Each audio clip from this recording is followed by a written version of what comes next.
I sit at my parents' kitchen table, the same maple surface where I did homework for 15 years, and notice how the finish has worn away in the spots where our plates always sat. Mom busies herself at the stove, periodically glancing at Dad, who's pouring wine with unusual generosity. More mashed potatoes, April? Mom asks, her voice pitched unnaturally high. I'm good. I watch as she heaps a second serving onto Troy's plate without waiting for his answer. My brother barely notices, thumbs tapping furiously on his phone screen. His wife Jessica fusses over their 8-year-old Mason, cutting his meat into precisely equal squares. Isn't it nice? All of us together on a Tuesday? Mom continues, smoothing her apron. So rare these days with everyone's schedules. I nod, taking a sip of wine to hide my frown. A Tuesday night family dinner with no occasion. The good china. Dad's retirement watch gleaming on his wrist. Mom's pearl earrings that only emerge for church and graduations. Something's wrong. Troy and Dad exchange a look. Mom drops her fork with a clatter. April. Mom clears her throat. We need to discuss something important about Mason's future. The air shifts. I set down my glass. Dad slides an official-looking document across the table toward me. Bank letterhead. Loan paperwork. My stomach tightens as I scan the top page. $40,000 college fund co-signing agreement. It's just a formality, Troy says, setting his phone down for the first time tonight. His rehearsed tone makes my skin prickle. The bank needs a second signature with solid credit. Someone responsible. The compliment lands hollow. I flip to the second page, where my name is already typed in the co-signer field. You finally have that bonus money, Mom says, reaching for my hand. Her eyes well with practiced tears. Family helps family. The realization blooms cold in my chest. This dinner wasn't spontaneous. The invitation. The fancy settings. The unusual Tuesday. Gathering a calculated ambush. They've been planning this for weeks. I look at my nephew, Mason, innocently pushing PS into patterns. Unaware he's the emotional pawn in tonight's game. The kitchen dissolves around me, replaced by the fluorescent lights of Palmer's Pharmacy 12 years ago. 16-year-old me counting pills into bottles after school while other kids went to football games. My textbooks spread on the break room table during my 30-minute dinner, studying for AP exams that might earn me scholarships. My parents never came to my science competitions. But Troy's football games? They had custom sweatshirts made. The day my full-ride acceptance letter arrived, Mom had glanced up from preparing Troy's favorite dinner. That's nice, dear. Could you set the table? 2 months later, they threw Troy a college send-off party with 50 guests.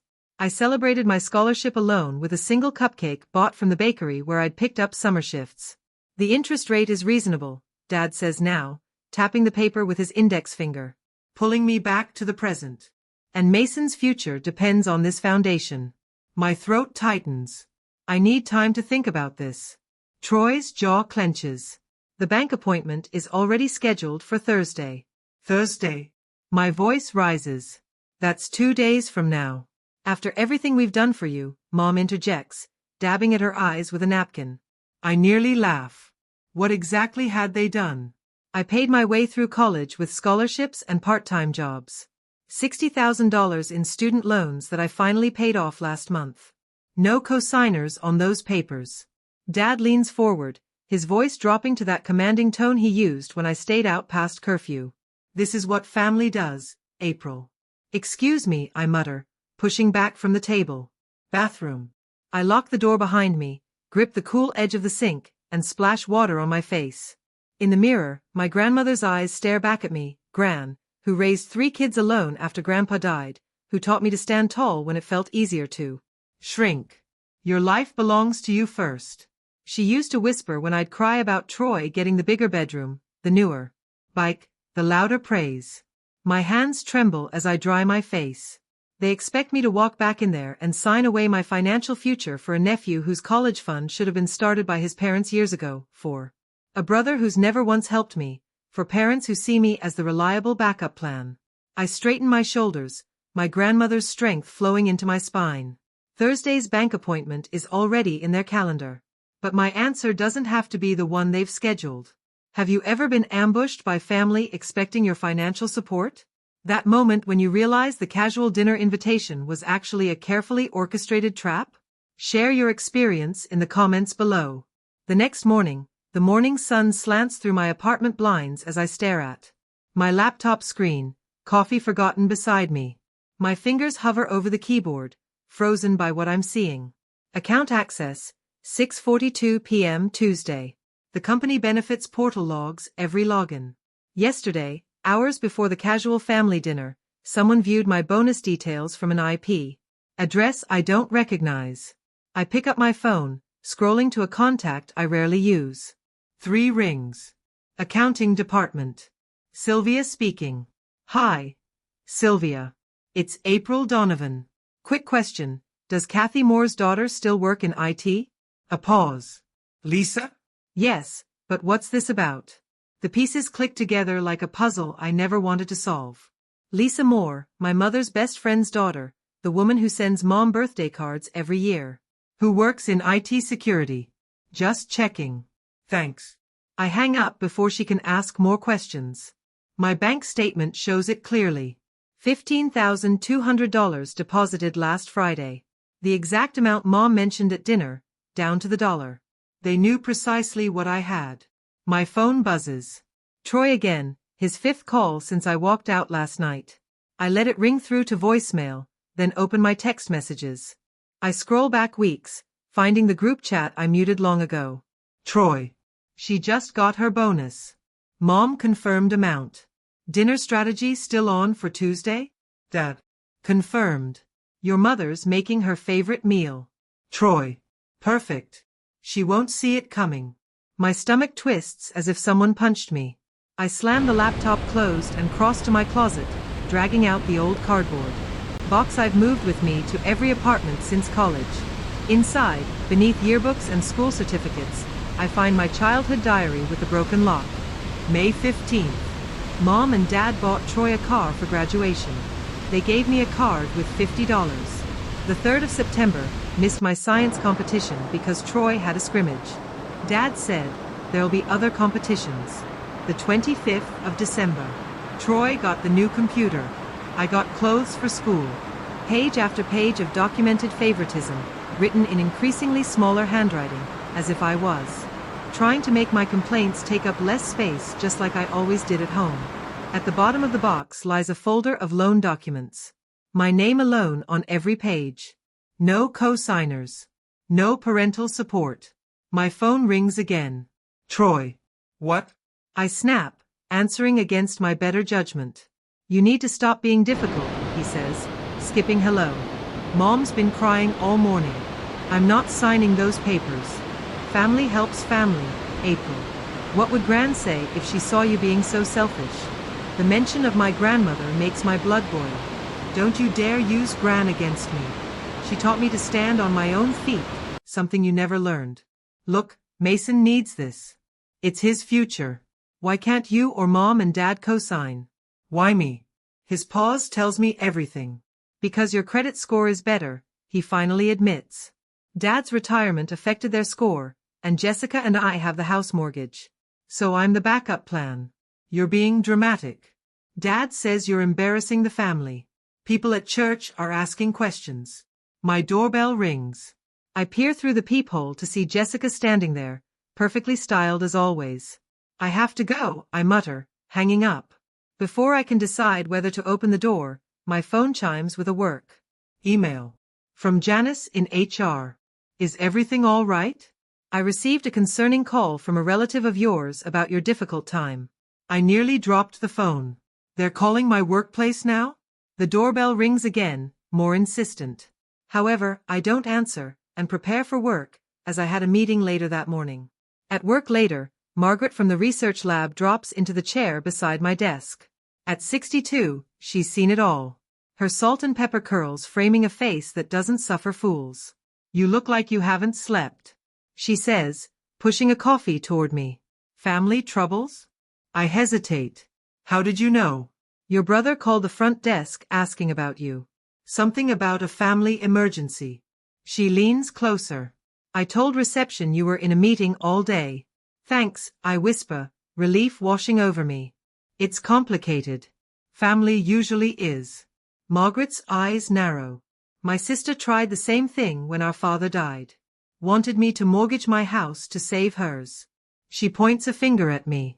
People who use family as a weapon don't deserve your sacrifice. My phone buzzes with a text from my best friend Rachel. Just checking in. Want to grab dinner tonight? Before I can respond, Troy's name flashes on my screen. April, we need to talk. I already spent some of the college fund money on. I decline the call, my heart pounding. He's already spent the money? Money that doesn't exist yet? My desk phone rings. A local number I don't recognize. Hello, April? This is Mark Jenkins from First Federal. I'm calling about the family account your father mentioned. I hang up, my hands shaking. That evening, my mother's number appears on my phone. For the first time in my adult life, I decline a family dinner invitation. I can't make it tonight, I say firmly. Or Thursday. April. Catherine Donovan. Her voice breaks. You're breaking your father's heart.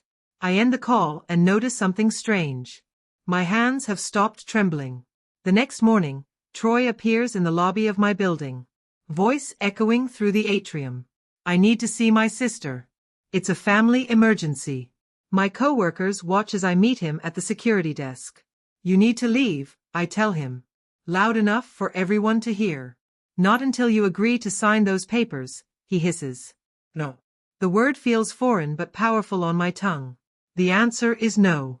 As security escorts him out, I feel the weight of stares and whispers, but straighten my shoulders and walk back to my desk. On Sunday that week, the church bulletin board looms before me, displaying family announcements in cheerful script. I've barely stepped through the heavy wooden doors when Uncle Roger materializes at my elbow. There's my favorite niece, he says, his hand clamping my shoulder. Your mother tells me you're having some trouble understanding family obligations. Before I can respond, Aunt Cheryl appears on my other side.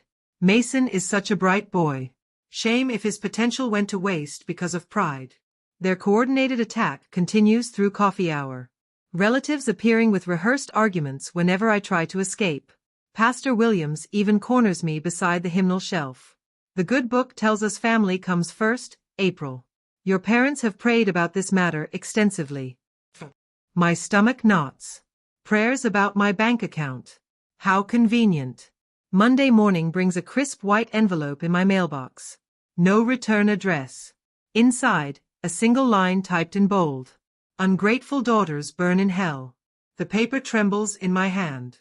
Troy calls that evening, his voice thick with practiced tears. Mason asked why Aunt April doesn't love him enough to help with college.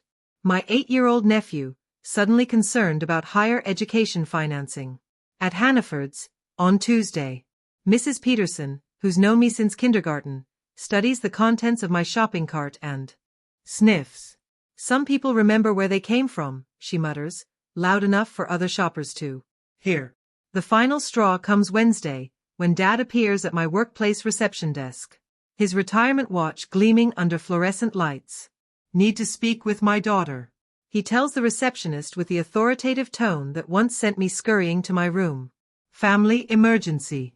I meet him in the lobby, arms crossed. This is inappropriate. What's inappropriate is abandoning your family when they need you. His voice carries to my colleagues passing through security. Thursday. 10 o'clock. The loan officer is expecting us. That night, I stare at my tiny apartment ceiling, calculating how many hours remain until I'm expected to sign away my financial future. My company email pings at 9:17 p.m. Biomedical research position. San Francisco branch expansion. Qualified internal candidates, encouraged to apply immediately. I blink at the screen. The job description matches my skills perfectly. 3 minutes later, Margaret from HR texts. Did you see the posting? Application deadline Friday. Your experience with the Carlton project makes you perfect. For the first time in days, I breathe deeply. 3,000 miles of geographical insulation. The possibility unfurls like a map showing an escape route. I apply at midnight, fingers flying across my keyboard. Thursday arrives with my anxiety. Yet I do not meet my father in the morning and do not sign anything. However, the evening arrives with another ambush. This one at my parents' house, where I've been summoned to talk things through reasonably. I freeze in the doorway, counting heads. Troy and Jessica. Mom and Dad. Pastor Williams. Uncle Roger and Aunt Cheryl. 2 church elders. And my cousin Stephanie, who works at the bank. An intervention, Troy announces. Chest puffed with righteousness. Because we're worried about your spiritual welfare. For 20 minutes, I sit silently as Troy delivers what sounds like a practice sermon on Christian duty and family obligation. Mother dabs at her eyes with a handkerchief I recognize from her community theater performances. After all, we sacrificed for you, she whispers, voice breaking perfectly on cue. The room hums with murmurs of agreement. Your grandmother would be so disappointed, Aunt Cheryl adds, though she barely knew Gran. Something snaps inside me. My grandmother taught me to stand on my own feet. You always were difficult. Dad sighs. Difficult? The word escapes like steam from a pressure cooker. I worked every summer since 15. I earned my scholarship. I paid my student loans without a co-signer or family help. I sacrificed too. Troy lunges forward. This isn't about you. It never is, I stand, surprised by my steady hands. And that's the problem. Later that night, after quarreling and they have left, Rachel helps me pack essentials into unmarked boxes stored in her garage. They really thought a prayer circle would convince you to sign a loan? They thought God would back up their financial plan. I wrap my grandmother's china teacup in bubble wrap, the San Francisco HR department called. They want a virtual interview tomorrow. On Friday morning, I accepted the California position with a significant raise. Margaret rearranged my work schedule without questions. Family emergency, she tells my supervisor with a conspiratorial wink. I also checked my one-way ticket scheduled for Wednesday next week. My elderly neighbor, Mr. Wilson, agrees to collect my mail. Had to escape my own brother's schemes back in 2082, he confides. Sometimes distance is the only language they understand. Each action builds momentum. On Monday morning, bank accounts transfer to West Coast branches. Mail forwarding gets established. That same day, I made my final student loan payment. I celebrated a loan with sparkling cider in a plastic cup. The symmetry feels right, beginning and ending my financial independence journey in solitude. On Tuesday, while cleaning out my desk drawer, I found Gran's letter for my college graduation day. The yellowed paper unfolds to reveal her careful handwriting. Your life belongs to you first, April. Choose wisely who gets pieces of it. Love doesn't demand bankruptcy of spirit or wallet. That night, I cry for the first time since this began. Not from fear or guilt, but from recognition. In the morning mirror, I see Gran's determined eyes staring back at me. My goodbye letter takes 3 drafts. Not apologizing proves hardest.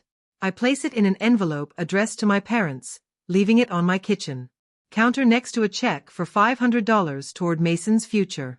A gift, not an obligation. The California lease agreement arrives by email. My signature flows easily across the electronic document. The weight on my chest lightens with each letter. My phone buzzes with Troy's text. Dad's getting the papers notarized. Be at the bank Thursday at 10 a.m. I don't respond. Just check my flight itinerary one final time. Wednesday departure. One-way ticket. And that's how I just left that Wednesday night. The rideshare driver helped load my 2 suitcases at the airport after I arrived to San Francisco. Big trip? The biggest. I respond, ready to accept my new life away from my family. As the car merges onto the highway away from the airport, I watch the city skyline through the window. With each step closer to my new life, my smile grows wider, stretching toward a California horizon where no one waits with papers for me to sign. California sunshine streams through unfamiliar curtains as I stretch on the bed of my hotel where I am staying until the end of this week. I am moving to my new apartment on Sunday.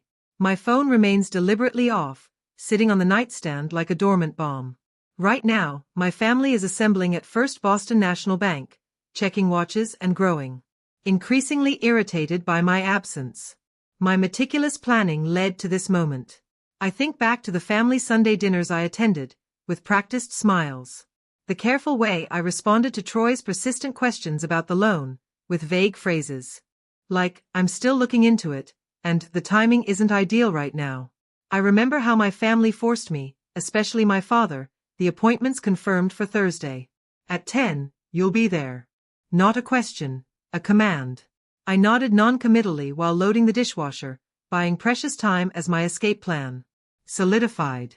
Last night, while they slept in their comfortable suburban homes, I boarded Flight 14222, San Francisco. As the plane lifted through Massachusetts clouds, I felt the weight of 30 years of obligation fall away. My chest expanded with each mile west. I slid open the hotel room curtains wider, allowing myself to fully absorb the Pacific. Light. 3,000 miles now separate me from the bank where Troy paces the lobby, checking his watch every 30 seconds. My phone buzzes to life when I finally power it on. The barrage is immediate. 17 missed calls, 32 text messages. Mom's voicemail plays first, her voice trembling. April, where are you? Everyone's waiting. Please call immediately. Dad's message is clipped, authoritative. This is unacceptable behavior. Call now. By the fifth voicemail, Troy's tone has transformed from irritation to panic. If you're doing what I think you're doing, there will be consequences, legal consequences. I scroll through the texts as I sip room service coffee. The latest from Mom sends an unexpected chill. We've contacted the police. You're officially a missing person. My fingers hover over the keyboard before tapping out a response to my old supervisor. At work. They've escalated to missing persons, just as we anticipated. The reply comes quickly. HR blocked their information requests this morning. Your employment status is confidential. Relax and enjoy California. I open my laptop and navigate to the email draft I prepared weeks ago. One deep breath, then I hit send. The comprehensive account of Troy's manipulation, my parents' enabling, and the systematic financial pressure now reaches our extended family. Included are screenshots of Troy's texts planning the dinner strategy and Mom's access to my company benefits portal. My phone rings. Boston Police Department. The officer's voice is professionally neutral. Miss Donovan, we're following up on a missing persons report filed by your parents. I'm not missing, I reply, my voice steadier than it's been in months. I moved for work, voluntarily. That's what we figured, he says, the hint of a smile in his voice. We'll inform your family you're safe. A notification appears, a private message from Jessica, Troy's wife. I understand why you left. He does this to everyone. Be safe. Throughout the afternoon, my support network activates like a well-rehearsed orchestra. Rachel confirms to my frantic mother that I'm safe and well but need space. Margaret sends a brief text. Office gossip shut down. Your replacement story is holding. Enjoy the Sunday, Mr. Wilson, my elderly neighbor, reports that my parents appeared at my old apartment demanding access. Told them you'd moved on. Legally. Properly. They left disappointed. My new California supervisor sends a welcome email introducing me to the team. No questions asked about my sudden arrival date change. Tonight, they've arranged a casual dinner. As evening approaches, the family facade begins showing its first cracks. Mom's church friend Betsy messages. Your mother's telling everyone you had a breakdown. Several of us suggested she respect your privacy. I always told her you deserved better. Uncle Frank, Dad's older brother, emails. Got your explanation. Not surprised. Troy's had his hand out for years. Bank called me about his previous loan applications after your no-show. Things unraveling here. I step onto the hotel balcony, watching the sun sink toward the Pacific. For the first time in months, genuine laughter bubbles from my chest. Unexpected. Liberating. 3,000 miles of distance has accomplished what years of conversations could not. Freedom tastes like California air. Crisp and full of possibility. The welcome dinner notification pings on my calendar. New colleagues. New beginning. No history. I dress carefully, appreciating how my shoulders have already relaxed away from my ears. As I prepare to leave, one final text appears. From Mason, Troy's 8-year-old son. Obviously using Jessica's phone. Aunt April, when can I visit California? I smile, typing back. Someday soon, buddy. Someday soon. 3 months later, I am dealing with projects, meetings, new clients, without anyone forcing me to do anything I don't want. However, one Tuesday afternoon, the certified letter arrives at work. Official stamp, my father's precise handwriting. Inside, a single page. Your mother collapsed yesterday. Doctors aren't sure why. We need you home. My hands tremble, but my mind stays clear. 3 months of California sunshine hasn't erased 28 years of manipulation. I dial the hospital directly. No patient under my mother's name. Looking for creative ways to make you answer. Margaret comments during our lunch break on a video call. She recognizes family manipulation tactics better than most therapists. What's the count now? 5 and 3 days, I say, scrolling through my phone. Mother's tearful video message yesterday. Troy uses his son for a video call for manipulation. Pastor calling about spiritual healing. And now this letter. Margaret butters her roll with methodical precision. They're escalating because you're winning. On Saturday morning, as I was working from my apartment, an email notification pings. Legal notice about family trust obligations from a law firm I've never heard of. A quick search reveals no such firm exists in Massachusetts. My phone vibrates with Troy's name. Against better judgment, I answer. Mason wants to say goodbye before. Troy's voice breaks perfectly on cue. Before what, Troy? Before he stops asking about you. Kid doesn't understand why his aunt abandoned him. The old guilt rises, but something new rises faster. Anger, clean and clarifying. Put Mason on if he's actually there, I say. A pause. He's at school. It's Saturday. The call ends abruptly. 3 more messages arrive before evening. Mother's health declining from stress of abandonment. Parents selling grandmother's china cabinet promised to me since childhood. A former neighbor calling my supervisor about my concerning behavior back east. I sit in my apartment, windows open to the coastal breeze, and make my decision. Monday morning, I send one email. Family video call. Thursday, 7 p.m. Eastern. All of you together. Their responses flood in immediately. Mother's tearful acceptance. Father's stern agreement. Troy's smug certainty. The apartment fills with sunset light Thursday evening as I arrange my laptop precisely. Behind me, no family photos. Only my degrees and certification awards. I've prepared for this moment like a surgeon for a complicated operation. At exactly 7 o'clock, I click Join Meeting. Their faces appear in boxes across my screen. Father at the head of their kitchen table. Mother dabbing tissues beside him. Troy and Jessica with Mason visible in the background. Pastor Wilson in the corner. 3 sets of aunts and uncles I barely recognize. April. Father begins. Authority coding his voice. We've gathered as a family to discuss your concerning behavior and I'll be speaking first. I interrupt. My voice steadier than it's ever been addressing him. I have prepared remarks and evidence that requires your full attention. Mother starts to protest, but father raises his hand to silence her. Curiosity briefly overriding his need for control. 3 months ago, you ambushed me with demands to co-sign a $40,000 loan. For Mason's college fund. I begin, screen sharing a meticulously organized timeline. Since then, you've escalated to increasingly desperate tactics, which I've documented fully. Troy shifts forward. This is ridiculous. We're trying to secure our son's future. And you're treating us like criminals. You told First National Bank the money was for Mason's education. I reply, clicking to the next slide. But I have you on record telling your poker buddy it would cover your gambling debts. The recording plays. Troy's unmistakable voice. April's bonus is exactly what I need to clear the tables. Once she signs, I'll worry about Mason's college later. Silence falls like a physical weight. Jessica's head snaps toward Troy. I continue methodically through my evidence. Bank statements proving my parents have sufficient assets to guarantee the loan themselves.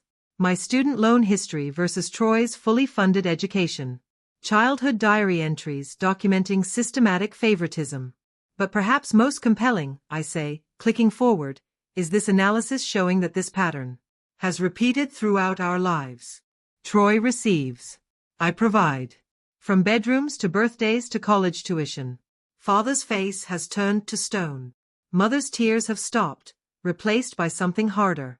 You're twisting everything, Troy shouts, slamming his hand on their table.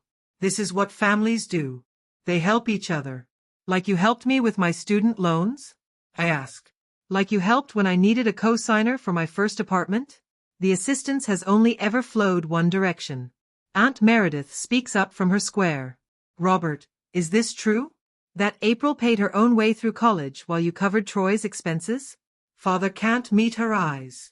My financial decisions are not family property. I state, looking directly into the camera. I'm willing to establish a relationship moving forward, but only under new terms. The kitchen behind them is so quiet I can hear the wall clock ticking. No contact for 6 months. I continue. After that we can reassess based on everyone's behavior. Any attempt to manipulate me or contact my workplace will reset the clock. Father opens his mouth, closes it. For the first time in my life, I've rendered him speechless. In his eyes, behind the anger, flickers something unexpected. Respect. Troy stands abruptly. This is bulls. The rest of his sentence cuts off as he storms away from the camera. Mother leans forward, her hand reaching toward the screen like she could touch me across 3,000 miles. April, She pauses, swallows. I'm sorry. I didn't see what we were doing. It's the first genuine apology I've heard from her since childhood. 6 months. I repeat, my finger hovering over the disconnect button. Your move. I end the call on my terms, not theirs. The silence in my apartment feels different now, like the quiet after a storm passes. Like freedom. I stretch my arms toward the ceiling of my California apartment, sunlight streaming through windows that actually face the morning sky. 6 months in this space with an actual living room, and I still smile every time I pat across the hardwood floors in my bare feet. My phone buzzes with another congratulatory message about yesterday's promotion. The entire research team gathered with genuine champagne, not the grocery store, sparkling wine my parents served when Troy got his first job after college. Breakfast on the balcony? Ellie texts, my downstairs neighbor-turned-friend who accepts my occasional need for quiet weekends. Without question. My new circle here understands boundaries aren't walls, they're healthy perimeters that make relationships possible. I glance at my calendar, where next month's vacation to Sedona glows in bold letters. My bonus money, spent on desert sunrises instead of someone else's obligation. The peaceful ritual of morning coffee, without dreading the family ringtone, follows me onto the balcony. At work, Caitlin, a new lab assistant, hovers near my desk, clutching her phone. Everything okay? I ask. Her eyes glisten. My brother needs co-signers for his business loan. My parents are pressuring me, but I just started paying off my student loans. 6 months ago I'd have mumbled awkward sympathy. Today, I pull up a chair. Your success belongs to you, I tell her, my voice steady. You're not wrong for protecting it. The words flow without bitterness. Later, declining a request from a colleague feels simple. My no emerges without the guilt that once twisted my stomach into knots. Back home, Gran's letter hangs framed beside my degrees. Your life belongs to you first. No longer hidden in a drawer but displayed proudly, like the woman I've become. Twice monthly therapy sessions have helped me understand the patterns carved into my childhood. The golden child dynamic isn't your creation or your responsibility, my therapist reminded me last week. The realization landed differently than before, settled rather than stinging. Weekends now include volunteer work at a women's financial literacy program. Last Sunday, I met Eric there, a curriculum developer whose gentle questions never probe beyond my offered boundaries. His hand in mine feels like invitation, not demand. Cousins from my mother's side reached out after my departure, distant family bridges rebuilt on mutual respect rather than obligation. Last night, I realized I hadn't thought about the loan in weeks. The space it once occupied now filled with actual living. Mother's letters arrive monthly, now hesitant at first, then increasingly sincere.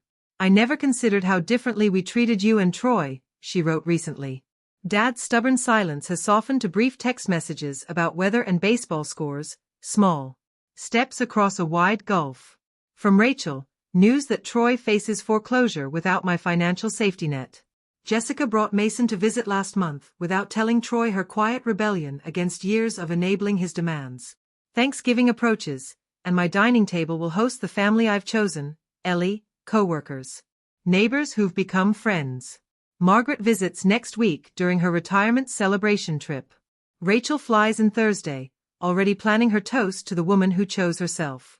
Mr. Wilson's congratulatory letter sits on my desk, his careful penmanship reminding me that courage looks different at every age. Yesterday marked my freedom anniversary with a small cupcake, a tradition I'll continue yearly.